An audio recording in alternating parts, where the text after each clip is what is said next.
ಒಬ್ಬ ವ್ಯಕ್ತಿಯ ಜೀವನ ಅಥವಾ ಅವ್ರ ಕುಟುಂಬಕ್ಕೆ ಮಾತ್ರ ಸೀಮಿತವಾಗಿಲ್ಲ, ಇಡೀ ಇಂಡಸ್ಟ್ರಿಯೇ ಮಂಕಾಗಿದೆ ಇವತ್ತು. ಎಲ್ಲಿ ಹೋದ್ರೂ ಇದೇ ಮಾತುಗಳನ್ನ ಆಡ್ತಾ ಇದ್ದೀವಿ, ಎಲ್ಲರ ಬಾಯಲ್ಲೂ ಇದೇ ಮಾತುಗಳು ಬರ್ತಾ ಇದೆ. ಈ ಪ್ರಕರಣ ಒಂದು ತಾರ್ಕಿಕ ಅಂತ್ಯ ಪಡೀಲಿ ಅನ್ನೋದನ್ನು ನಾವೆಲ್ಲರೂ ಆಶಿಸ್ತೀವಿ. ತಪ್ಪು ಮಾಡಿರೋರನ್ನ ಯಾರು ವಹಿಸ್ಕೊಂಡು ಮಾತಾಡೋದಕ್ಕೆ ಸಾಧ್ಯವೇ ಇಲ್ಲ. ತಪ್ಪು ಮಾಡಿರೋರಿಗೆ ಶಿಕ್ಷೆ ಆಗಬೇಕು. ಜೀವ ಕಳ್ಕೊಂಡಿರೋರಿಗೆ ಇನ್ಮೇಲೆ ಬದುಕು ಕಾಣುವಂಥ ಒಂದು ಪುಟ್ಟ ಜೀವ ಹೊಂದಿದೆ, ಅದಕ್ಕೆ ನ್ಯಾಯ ಸಿಗಲಿದೆ. ಮೇಡಮ್, ನೀವು ಅವರು ಸ್ಟ್ರಗ್ಲಿಂಗ್ ಆ್ಯಕ್ಟರ್, ನಾನು ಅವರನ್ನು ಎಲ್ಲರ ಮನೆ ದೋಸೆ ಇರುವಂಥ ಒಂದು ಸಿನಿಮಾ ಬಹುಶಃ ಒಂದು 25 ವರ್ಷಗಳ ಹಿಂದೆ ನಾನು ಅವ್ರ ಜೊತೆ ಕೆಲಸ ಮಾಡಿದ್ದೆ. ಅದಾದಮೇಲೆ ದರ್ಶನ್ ಅವರು ದೊಡ್ಡ ಸ್ಟಾರ್ ಆಗಿ ಕಾಟೇರ ಅಂತ ಒಂದು ಸಿನಿಮಾಗಳಲ್ಲೇ ನಾನು ಅವ್ರನ್ನ ಹತ್ತಿರದಿಂದ ಅವ್ರ ಜೊತೆ ಕೆಲಸ ಮಾಡುವಂಥ ಅವಕಾಶ ನನಗೆ ಸಿಗ್ತಿದ್ರು. ಅವ್ರು ನೋಡಿದಾಗ ಬಹುಶಃ ನಾವು ಸಿನಿಮಾ ಸೆಟ್ಗಳಲ್ಲಿ ಅವ್ರನ್ನ ನೋಡಿದಾಗ ಅವರಷ್ಟು ಹಂಬಲ್ ವ್ಯಕ್ತಿ ಒಬ್ಬರಿಲ್ಲ. ಅವ್ರಿಗಿರುವಂಥ ಫ್ಯಾನ್ಸ್ ಫಾಲೋಯಿಂಗ್, ಜನ ಅವ್ರನ್ನ ಪ್ರೀತಿಸ್ತಾ ಇದ್ದಿದ್ದು ರೀತಿ, ಅವ್ರನ್ನ ಆರಾಧಿಸ್ತಾ ಇದ್ದಂಥ ರೀತಿ, ಅದೆಲ್ಲ ಅಷ್ಟೆಲ್ಲ ಸ್ಟಾರ್ದಮ್ ಇದ್ರೂ ಕೂಡ ಅವ್ರಿಗಿದ್ದಂಥ ಸರಳತೆ. ಪ್ರತಿದಿನ ಅವ್ರ ಸೆಟ್ಟಿಗೆ ಬಂದು ಹೋದರೆ ಎಲ್ಲ ಕಲಾವಿದರು ಮಾತಾಡ್ಕೊಳ್ಳೋರು, ಎಷ್ಟು ಸರಳವಾಗಿ ನಮ್ಮ ಜೊತೆ ಇರ್ತಾರೆ ಅಂತ. ಅಂದರೆ ಕಷ್ಟನ ತುಂಬ ಹತ್ತಿರದಿಂದ ನೋಡಿ ಬೆಳೆದಂಥ ಒಬ್ಬ ಕಲಾವಿದ.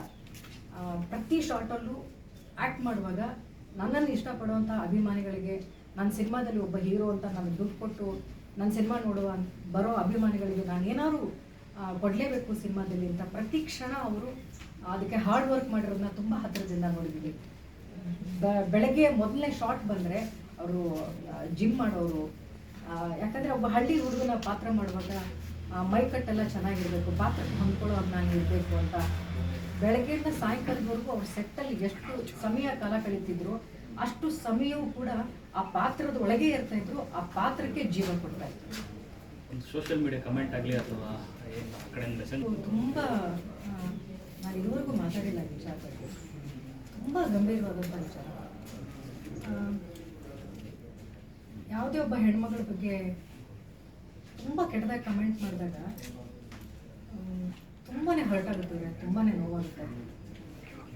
ಎಷ್ಟೋ ನಾವು ಮೆಚೂರಿಟಿ ಇದ್ದರೂ ನಮಗೆ ಲೈಫಲ್ಲಿ ಬದುಕನ್ನು ತುಂಬ ನೋಡಿದ್ವು, ಏಳು ಬೀಳು ಎಲ್ಲ ನೋಡಿದ್ದೀವಿ ಜೀವನದಲ್ಲಿ. ಸಣ್ಣದೊಂದು ಕಮೆಂಟಿಗೆ ಯಾಕೆ ನಾವು ಡಿಸ್ಟರ್ಬ್ ಆಗಬೇಕು ಅಂತ ನಮ್ಗೆ ಅನಿಸುತ್ತೆ ಸಮ್ಟೈಮ್ಸ್, ಕಲಾವಿದೆಯಾಗಿ ಹೆಣ್ಮಕ್ಳಾಗಿ.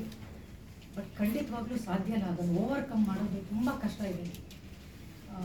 ನಾವು ಎಷ್ಟೋ ಕಡೆ ಕೇಳಿದ್ವಿ, ಆ ಒಂದು ಕೆಟ್ಟ ಕಮೆಂಟಿಂದ ಅವರ ಯೂಸ್ ಮಾಡೋ ಭಾಷೆಗಳಿಂದ ಎಷ್ಟೋ ಜೀವಗಳು ಹೋಗಿದ್ದಾವೆ.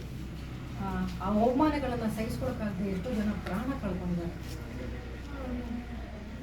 ನಮಗೊಂದೊಂದ್ಸರಿ ಏನಂದರೆ ಪ್ರಾಣ ಹೋಗೋಷ್ಟು ನೋವಾಗುತ್ತಿದೆ.